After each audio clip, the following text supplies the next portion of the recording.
You guys, it's exhausting. Aren't you exhausted?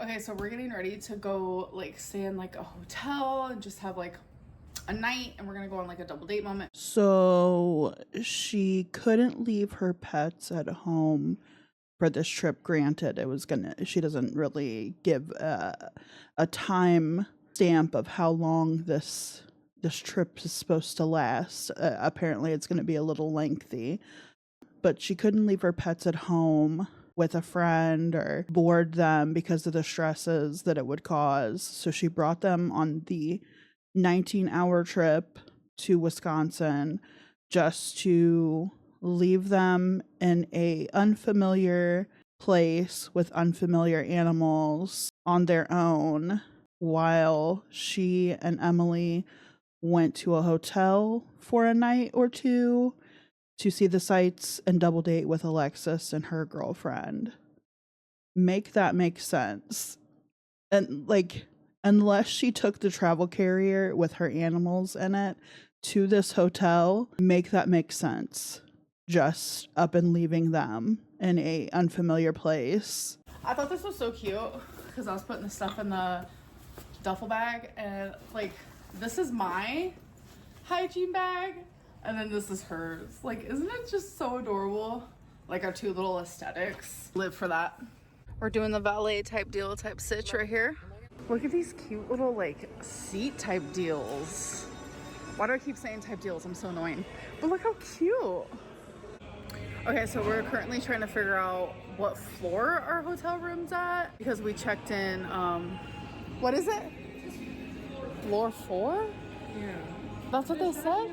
Okay, so we figured out the room is on floor 4, but we were trying to get a higher room because they asked us, like, do you want to be up high? And we said yeah, so we're going to try to get that fixed real quick. 1404 is what we're looking for.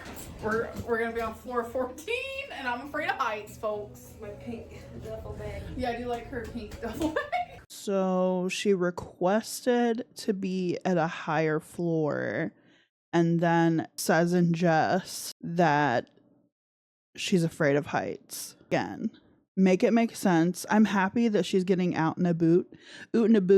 Wisconsin, this is more action than we've seen from Amberlynn in a long while, I feel.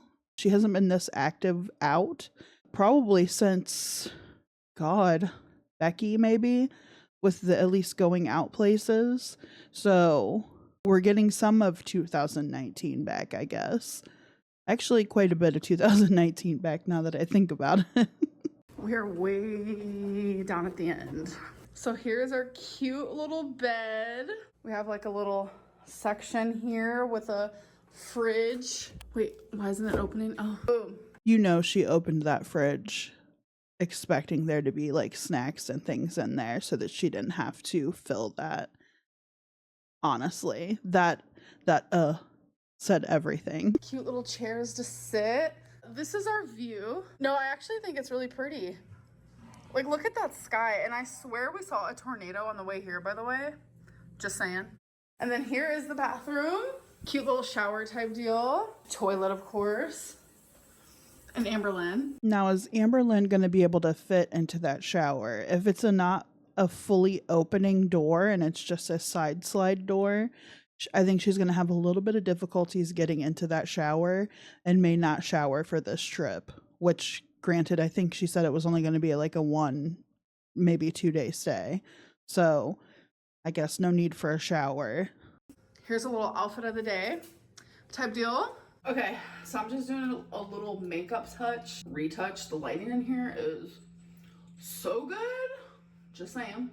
Does everyone in consensus that actually wears makeup, even fairly regularly, or just is aware of how makeup is supposed to be applied, ever look at the way that Amber applies makeup and think that she's in high school? Like, she applies makeup how I would see maybe a high schooler in the 90s apply their makeup.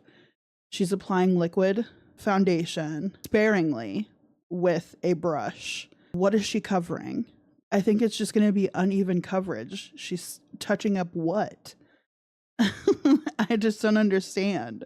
I've never seen anybody use their foundation as a touch-up, and the way that this is applied is just weird to me.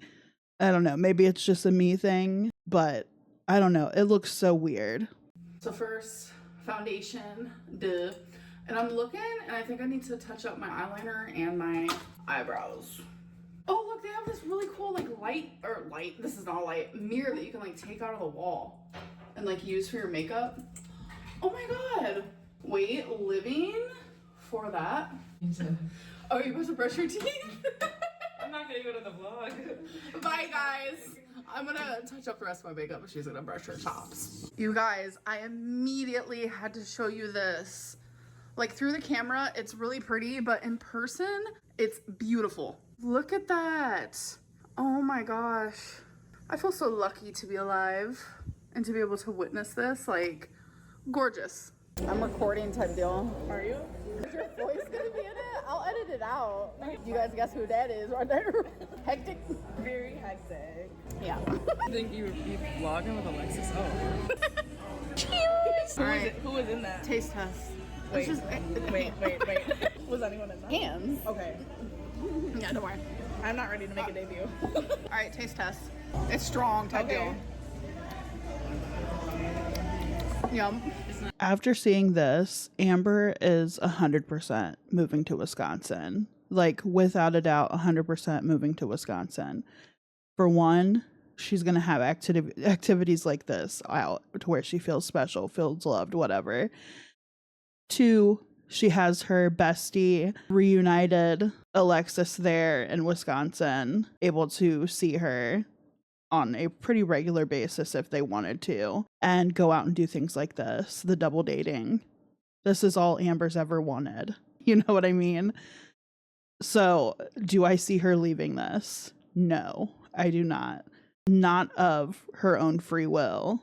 Do I see potential for things to happen health-wise? Yes, if she doesn't change how she's doing things right now. The activity level is great. It's the excessive amount of drinking and calories she's ingesting even while being out and about like this, though. Case in point, like, everybody got platters of things to eat there, and then Amberlynn got additional fajita meat and veggie plate to go along with it. Tommy Cam. Hi, Tommy Cam. She's in the neighborhood. We're in the neighborhood. Yes. It's green, so I mean white. I'm not used to this life. I've already seen so many fucking memes and responses to this quote of Amber's, "I'm not used to this life," and everybody's like, what, walking? I can't. I fucking can't with this community. You're getting. See, I hear a whistle. Vlogging. Where does that whistle come from? I don't know. There was a whistle though. Oh, we're going to the fluid one? I don't think anything's happening. Oh gosh. Oh, the door's open though. You want to see the cage? Yeah. This is the latest TikTok. What? What up, players? My baby. I love you. I love you. You're my favorite.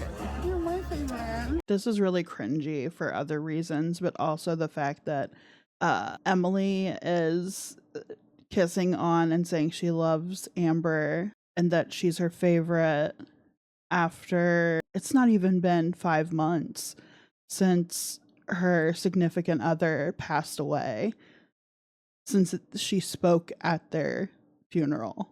Like, I don't know. It just puts a very sour taste in your mouth, and it makes it hard to believe that anything she says is sincere. Grab your drink. We're walking back to the fireplace. Look how cute. Happy Halloween. Why are you vlogging? No, it's when his dick was in my hand. Whose dick was in your hand? His name was Dusty. I'm assuming the conversation around the fire pit was Amber's sexual prowess with members of the opposite sex, the double-handed mischief that she got into in the movie theater when she was younger, and random men finding her places and offering her food or to cook for her. I don't know. I don't know if I would be so apt to tell people about these things, but this is Amber. It's her world. We're just living in it. I don't know what she's doing, but I gotta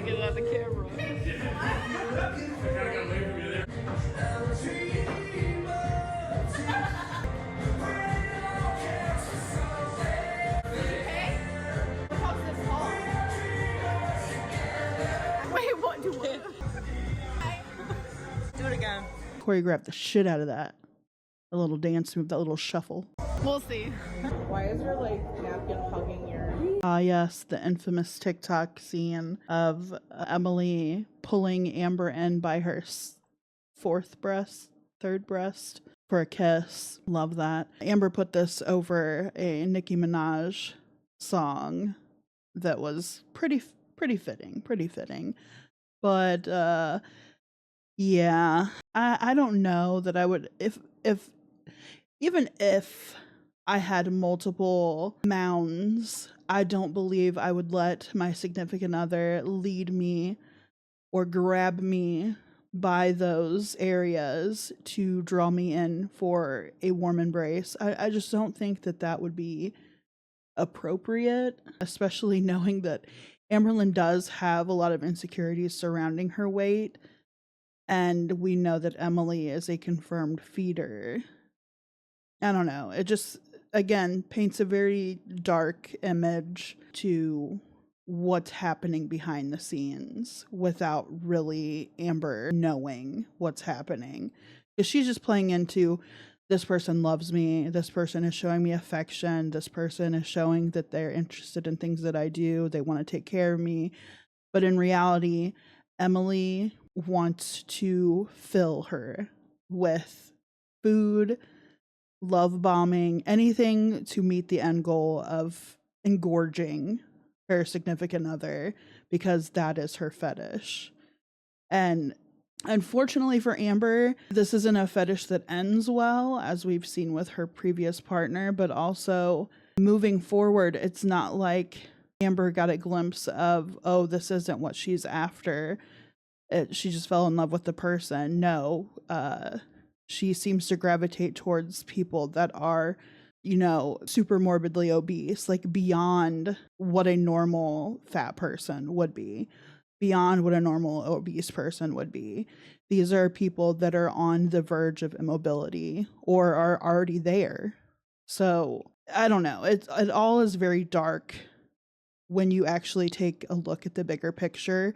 But if you're looking at just face value, it's like, oh, they're doing cute things together. Amber's getting out more. But then you look at everything she's consuming: high calorie alcoholic beverages, multiple high calorie alcoholic beverages, big carb heavy meals, all of this in tandem with this lifestyle that we know that her girlfriend has partaken in. It's weird to watch it roll out and play.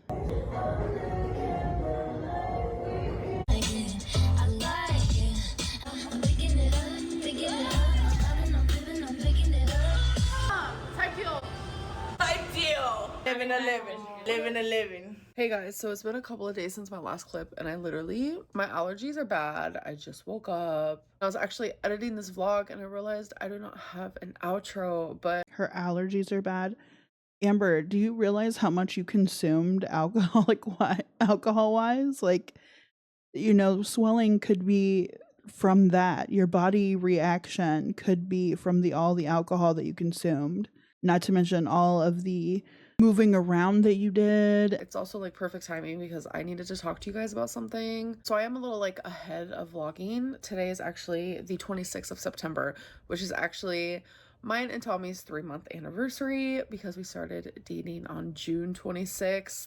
And literally the first time we ever spoke was only June 18th. So we did move pretty quickly. It happens sometimes. Yeah, because the quickness that you jump back into relationships with people or jump into new relationships after relationships have ended has ever been good. I don't think you've ever had a relationship outside of like a 5-year mark. They've all been very short. I believe the whole Valentine was probably the quickest that you've ever went through a relationship that you have at least introduced to the internet. But, Feline's wasn't that long either. You're not hitting any records for, jumping into lasting relationships. And that's probably because you guys moved so fast to play house and, paint this fairy tale that's not actually happening behind the scenes. And, you know, maybe you should leave relationships off of the internet. I know it would be, you know, kind of a curve to those who expect to hear everything from you and want all of your little details, but in the long run, I think it would be better for your relationships, and it would be better for you in general to leave your relationships off the internet, because all your relationships start from the internet. And I don't see that panning out well, because now people know who you are for one, and a lot of the people that you have taken to dating know of your presence online and still choose to, you know, go that route, knowing that people are going to find out about them. They're going to find out what they're doing behind closed doors, and that's going to be brought to light. And now you have to live down the fact that you are with a person whose fiance passed due to her living conditions, essentially, and how she was treating her body. And it was exacerbated by the partner that she was with, which is the partner you are with now. Like, they are not going to be good for you in the long run. I know it feels like it right now because you guys are in the honeymoon stage and she's love bombing you and you're love bombing her because she's attractive to you, and you're getting all the things that you need from her and she's getting what she needs from you. But in the long run, if you look at this, I don't think it's going to be lasting, and I think it's going to be devastating if it comes down to being bad. And that's just my opinion. Anyways, so what I wanted to talk about was, like, a lot of people were upset that I brought my pets with me, which is so weird to me, because, like, before I confirmed if I was, like, bringing my pets or not, people were like, oh my god, Amberlynn's gonna abandon her pets, like, she's such a bad pet owner, she's so neglectful, etc., etc. Like, literally, no. My pets are my children. I don't remember hearing anything in the community about you abandoning them. I know people were concerned on what you had planned for your pets. Were you going to board them? Were you going to leave them with your mom? Were you going to leave them with your grandmother? Like, who was going to take care of your pets? I know that was a concern for a lot of people. But when they found out that you were taking them, I think more people were under the assumption that this was not going to be a long-term trip. And it seems like this is going to be a long-term trip if this isn't the move already. And also the fact that you put your senior pets through this stress, if it was only going to be a short-term stay, was unnecessary. Now that we're realizing that it's likely you are transitioning to moving there, to this being your home now, it's not as a shock to people, but it's still kind of odd that there was no transition process to the pets all getting to know each other, because Emily has pets of her own. And to my knowledge, Twinkie and the cats have never been around larger dogs before, at least not for a very long time, since Dusty at least. So, or Destiny at least. So, like, it's not out of the ordinary for people to question this, especially people that are animal lovers. And of course, a lot of the community do have animals and do love animals in that way. So it's not a hard question. And the fact that you're taking it offensively is speaking volumes, that you have your own guilt there about the choices that you made. But it's done now. What's done is done. You say your pets are handling everything pretty well, but we also know that your attention is not really towards your pets right now. It's experiencing things with Emily and being present with your friends that are now out there, Alexis and her girlfriend, and making connections out there. And it's less going to be concerned with the well-being and happiness of your pets.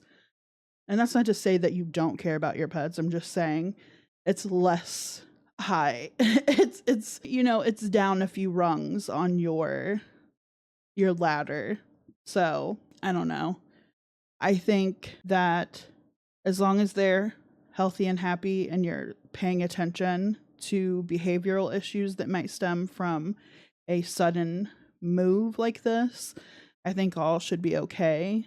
But if you are up and leaving after a few days there and staying in a hotel and leaving them alone, that's a little jarring. I'm sorry. I would never, especially if they're not familiar with each other yet on that level. A few days to a week together is not sufficient to know how your animals are going to react when you're not there toward one another. And I think that's unfair for them. I think you guys should have planned this trip maybe a little later in your stay, but that's just me.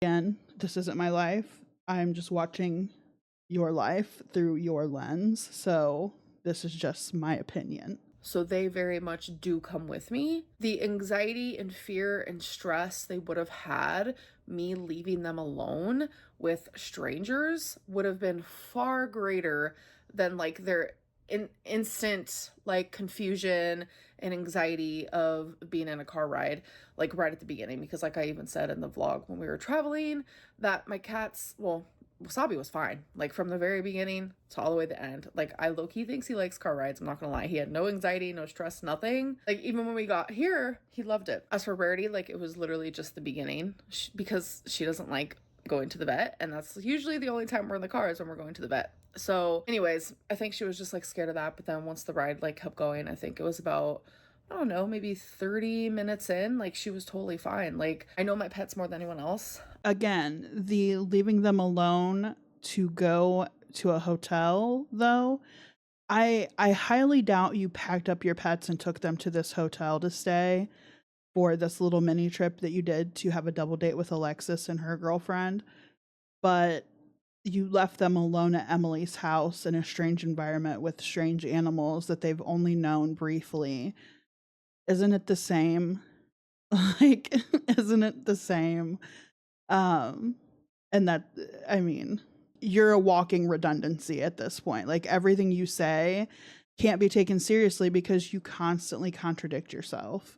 So why we still watch is a conundrum, but you know, here we are.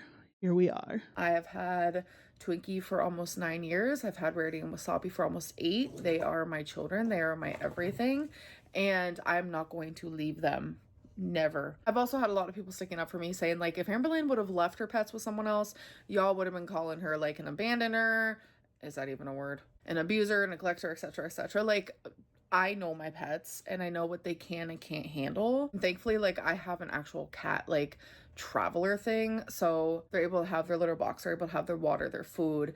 I was checking in on them, and the cat traveler has 2 levels, so they're able to move, they're able to walk, do whatever they want. But no, they're my children. I would never leave them. Like, I feel like when you have pets, you have a very big responsibility to make sure that they're safe and protected always, and it should be under your care. Like your pets are your responsibility. Anyways, I shouldn't even have to like talk about this, but I just wanted to let you guys know like everything is fine. And they actually love it here, so that has been like a blessing. And I know like all of you hate me, but my pets very much don't. Like they know that I am here to protect them and take care of them, and I love them and they love me. So the anxiety they would have had without me would have been so far greater than anything they experienced on the way here, and I would never do that to them. So anyways, I'm gonna stop rambling about that. I hope that you guys enjoyed this vlog, and I'll see you in my next one. Bye.